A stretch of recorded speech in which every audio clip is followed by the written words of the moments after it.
All my life, I followed my mom's rules, and it ended up ruining our relationship. All my life, I followed my mother's rules, but one day I realized that in order to be myself, I had to challenge all the limitations. The road to freedom was difficult, full of mistakes and doubts. But each step brought me closer to true happiness. The only question remained, would I be able to escape the shadow of my mother's control and build my own destiny? I'll never forget the day everything changed. I was only 8 years old, but I remember every detail as clearly as if it happened yesterday. The sun had just started to set, coloring the room in the golden pink hues of sunset. I was just a little girl back then, trying to make sense of this huge world around me. She was always such a strong woman, stern, determined, unyielding. Her footsteps sounded as hard as hammer blows on an anvil, and her voice was like thunder. I knew one thing, Mom was always right. And all I had to do was follow her, obey her, do everything I could to make her proud of me. But even then, in those distant years, I felt that something was wrong. That this strictness, these endless instructions, this constant control.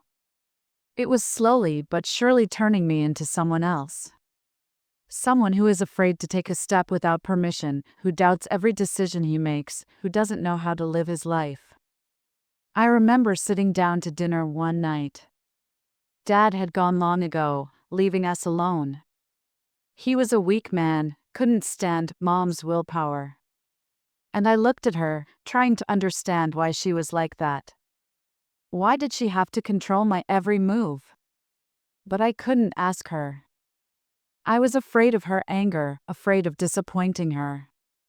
You have to study harder, she said then, looking at my grades.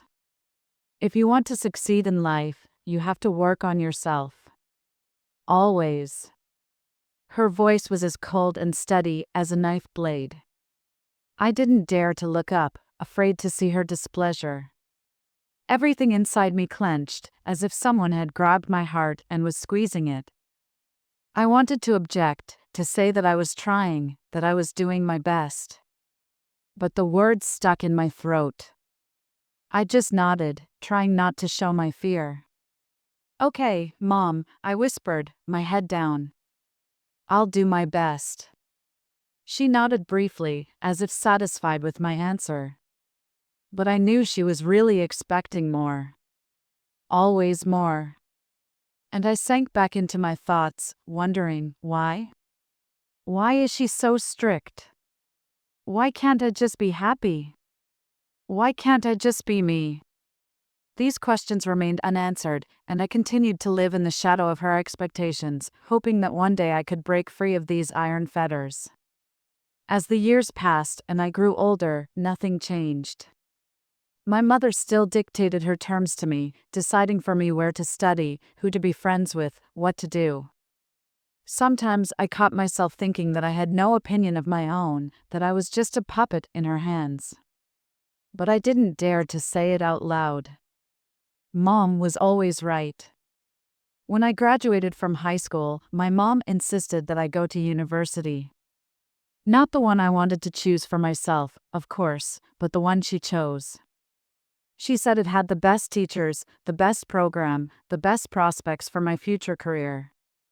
I listened to her arguments, realizing it was pointless to argue. How could I do otherwise? My whole life was subordinated to her will, and I had long ago stopped believing that I had the right to my own opinion. Getting into university went smoothly, thanks to my mom's connections and her persistence. I tried my best, knowing that any deviation from the planned course will cause her displeasure. Studying was hard, especially when I had to choose subjects that I didn't like, but that my mother considered necessary for my future. I didn't complain. Mom wouldn't have understood that. Every night after class, I would talk about my progress, ask for advice. And she always found something for me to improve on, something to put more effort into. Sometimes I wondered, why am I even studying? Is it my dream? Or is it just another stepping stone on the path my mother had laid out for me? These thoughts came to me rarely, and I quickly discarded them, afraid to admit to myself that perhaps I was not living my life. University days stretched slowly, like a viscous river. I immersed myself in my textbooks, trying to forget my doubts, my lack of joy in what I was doing. All my accomplishments seemed empty because they were the result not of my desires, but of my mom's demands. And every time I reached another goal, I felt not satisfaction, but fatigue and a sense of powerlessness. But one day something unexpected happened. At one of my lectures, I met him. His name was Alex. He was so open, so cheerful, so different from the people I was used to seeing around my mom. Our gazes crossed by chance, and I felt something warm run through my body. We started talking, first just exchanging a few phrases at recess, and then spending more and more time together. Alex was different. He didn't try to control me, didn't demand that I conform to any standards. He accepted me for who I was, and that was new and surprising. Gradually, I started to feel different. Freer, more confident. I began to think that maybe I had a right to my own opinion, my own life. Alex didn't impose his ideas on me, he was just there, supporting me, inspiring me to take small steps towards independence. I began to notice that a smile appeared on my face more often, that the world around me became brighter and more colorful. One evening I decided to tell my mom about him. I was sure she would support me, because he was a good guy, smart, kind. I walked into the kitchen where my mom was cooking dinner and, gathering my courage, I began to tell her, "Mom, I met this guy. His name is Alex. He studies at the Faculty of Economics, very smart and kind. We spend a lot of time together." But her reaction was completely different. She turned around sharply, and her face instantly frowned. "You're too young for this kind of relationship," she cut him off. "You need to focus on your studies. No distractions." Her words hit me like an icy shower. I stood there, not knowing what to say. Everything I'd built with Alex seemed to crumble in an instant. I tried to object, but my voice treacherously shook. "But, Mom, he's a good man.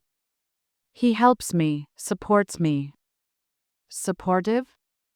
she interrupted. "Who's going to support you when your grades drop? Who's going to take care of your career when you're wasting your time on silly romantic adventures?" I stopped talking. What could I say? Her argument seemed logical, but something inside me broke. I want to have my own life, my own decisions, my own mistakes. But how can I do that if my whole life is built on the fear of her disapproval? A few months passed. I continued to study, but not as hard as I used to. My thoughts kept returning to Alex, to the time we'd spent together. I realized that I had lost something important, that I hadn't been able to protect my happiness. I was tormented by guilt and regret. I tried to drown out these emotions, but they continued to gnaw at me from the inside out. Each day became harder and harder. I looked at the other students who were socializing, laughing, falling in love, and I envied them. I envied their freedom, their ability to live their lives. But I didn't know how to break those chains, how to free myself from the constant control and fear. One morning, I woke up and realized I couldn't live like that anymore. That moment was like a flash of light in the dark, a sudden realization that I could no longer stay in the cage my mom had created for me. I got out of bed, walked over to my closet, and started packing. The bag filled up quickly, clothes, books, a couple pictures, anything that could fit. I didn't know where I would go, what I would do next. But I knew one thing, I didn't want to be the person my mom made me anymore. As I left the house, I left a note on the table, "Mom, I'm sorry. I have to try to live my life." I didn't hear the door slam behind me, because my feet carried me away. My mind was in chaos, but a sense of liberation was growing inside me. For the first time in my life, I was doing things on my own, without looking to my mom. Life outside the house was hard. Very difficult. I found work as a waitress in a small cafe near the center of town. It was hard work, but it paid on time, and it was enough to rent a tiny apartment on the outskirts.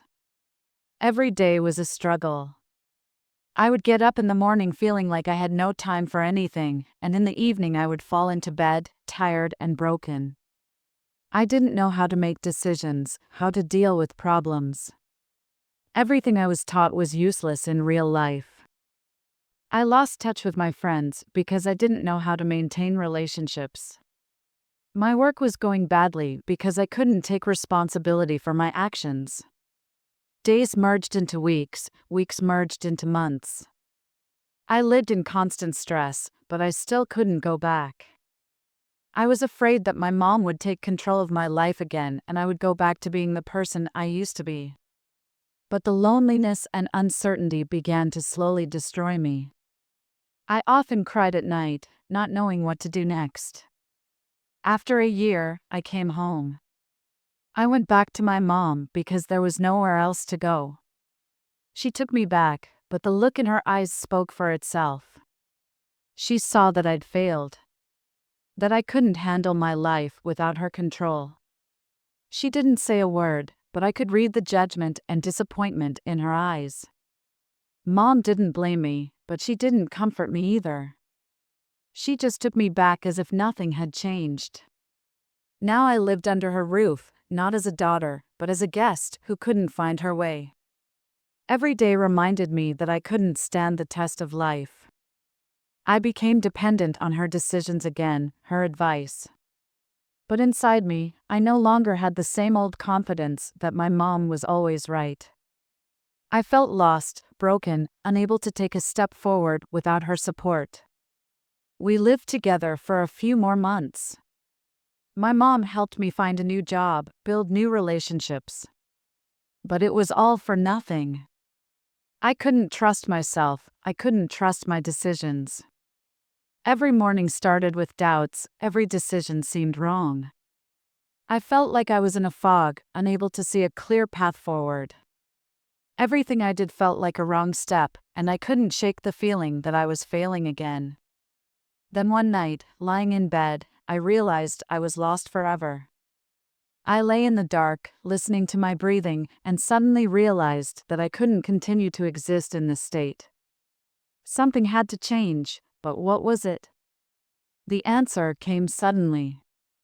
Unexpectedly, I dialed Alex's number. My heart was pounding so hard that it felt like it was going to jump out of my chest. But I knew it was my only chance to get back the part of me I'd lost. "Hey," he said when he heard my voice. "It's been a while." "Yeah," I said, trying to hide the tremor in my voice. I wanted to apologize. For everything. He was quiet for a moment, and then he asked, "Are you feeling okay?"